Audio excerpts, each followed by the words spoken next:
जी अस्सलाम वालेकुम। नादरा ने एफबीआर के साथ डेटा शेयर करना स्टार्ट कर दिया है। कल की डेट से ये एक ट्रांजैक्शन इनिशिएट हो गई है नादरा की तरफ से।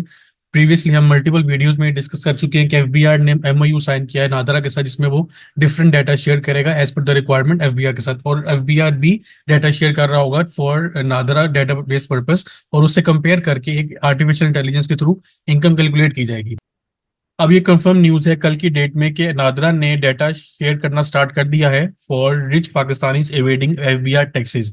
अब हम आज की वीडियो में डिस्कस करेंगे कौन सा डाटा है जो कि नादरा एफबीआर के साथ शेयर कर रहा है, और उसके पहली एक रिपोर्ट एफबीआर को ऑलरेडी रिसीव हो गई है।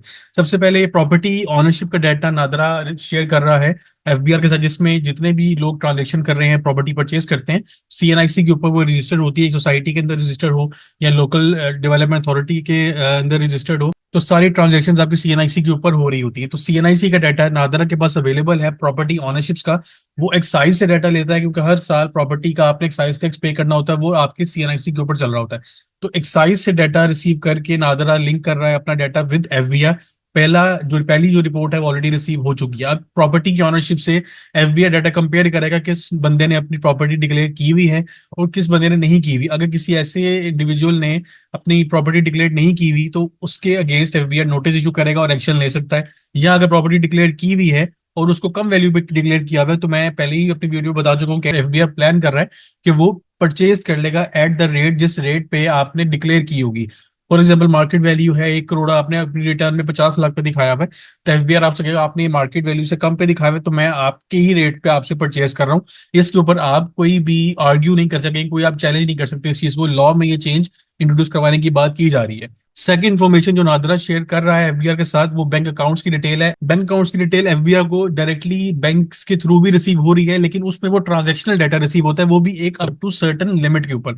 जैसे 2 लाख क्रेडिट कार्ड, 2 लाख से ऊपर क्रेडिट कार्ड की ट्रांजेक्शन हो, अगर आपको 10 मिलियन से ज्यादा डिपॉजिट हो, 10 लाख से ज्यादा का कैश विड्रॉल हो एक महीने में, तो जाके रिपोर्ट होता है। लेकिन उससे कम अगर जो डाटा होता है तो वो रिपोर्ट नहीं होता। तो ऐसा डाटा रिपोर्ट कहाँ से होगा? वो नादरा डायरेक्टली एफबीआई को भेज रहा है डाटा सारे बैंक अकाउंट्स का। उसमें बैंक स्टेटमेंट्स हैं, जितने भी आपके ट्रांजेक्शन जैसे इजी पैसा, जैस कैश, जितने भी वॉलेट अकाउंट्स हैं आपके, सारे सीएनआईसी के ऊपर चल रहे होते हैं। जितनी भी ट्रांजेक्शन आपकी हो रही है सारी एफबीआर को शेयर की जा रही है, और उसमें कोई अपर लिमिट नहीं है। जीरो से लेके मैक्सिमम लिमिट तक सारा डाटा एफबीआर को रिसीव हो रहा है। और कल की डेट में पहली एक रिपोर्ट नादरा ने ऑलरेडी शेयर कर दी है एफबीआर के साथ। थर्ड इंफॉर्मेशन जो नादरा शेयर कर रहा है that is vehicle registration. Excise department से डाटा रिसीव किया जा रहा है। वहां पे सारी व्हीकल रजिस्ट्रेशन, जितने भी ट्रांसफर्स होते हैं, न्यू व्हीकल रजिस्ट्रेशन होती हैं, वो सारी सीएनआईसी और एनटीएन के ऊपर हो रही होती है। नादरा वो सारा डाटा कलेक्ट करके एफबीआर को प्रोवाइड करेगा। उसके बाद एफबीआर डाटा एनालाइज करके एसेट्स की डिटेल को क्लब करके देखेगा कि किस बंदे ने अपनी इनकम डिक्लेयर नहीं की, वो एसेट्स उसके नाम पे आ रहे हैं, तो उसकी इनकम को से वो कैलकुलेट करेगा और टैक्स आपके ऊपर अप्लाई कर देगा। आपकी बेस्ट जजमेंट असेसमेंट, जिसकी आप मैंने आपको लास्ट वीडियो में बताया था, वो अप्लाई हो जाएगी अगर आप अपनी रिटर्न फाइल नहीं कर रहे होंगे।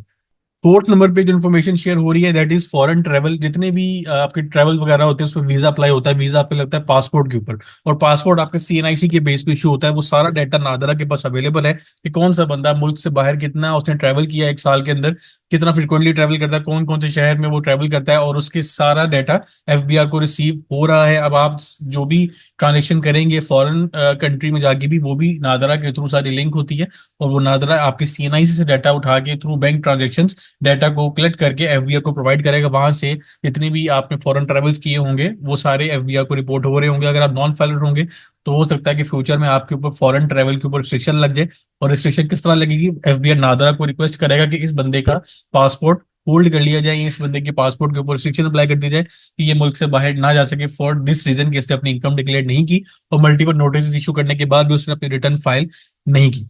अब अगला एक क्वेश्चन ये आता है कि ये सारी इन्फॉर्मेशन नादरा ने किसके कहने पे शेयर करना शुरू की है? एमओयू तो साइन हो गया था, लेकिन ये अचानक से पहली रिपोर्ट शेयर हो गई है। तो इस रिपोर्ट में फर्स्ट लाइन में क्लियरली मेंशन्ड है, on special demands of the International Monetary Fund (IMF) to enhance the tax net to collect higher revenue, the Federal Board of Revenue has started receiving data from National Database Authority (NADRA) on rich individuals not paying taxes. तो IMF की special demand के ऊपर नादरा ने data share करना start कर दिया है with FBR, और इसमें तमाम डाटा शेयर किया जाएगा फॉर दोस्त पाकिस्तानी स्पेशली जो कि टैक्स पे नहीं कर रहे और उनके पास high value of luxury assets and luxury vehicles मौजूद हैं।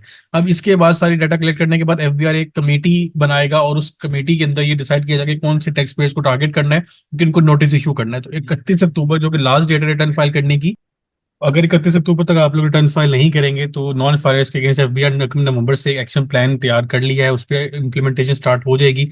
इसका फर्स्ट एक फेज नादरा की तरफ से इंफॉर्मेशन शेयर हो गई है। अब ये हाईली एक्सपेक्टेड है कि जो एक कमेटी बनाई जाएगी वो उस पर कोई डिसीजन लेगी और उसमें मिनी बजट भी अनाउंस करने की बात की जा रही है, और काफी चेंजेस लॉ में लेके आई जाएंगी, जिसमें नादरा और लेट फाइलर्स को लॉ से हटाने की बात भी सुनने में आ रही है। तो ऐसी कोई अपडेट आएगी इंशाल्लाह डेफिनेटली मेक अ वीडियो। तब तक के लिए अपना ख्याल रखिएगा। अल्लाह हाफिज।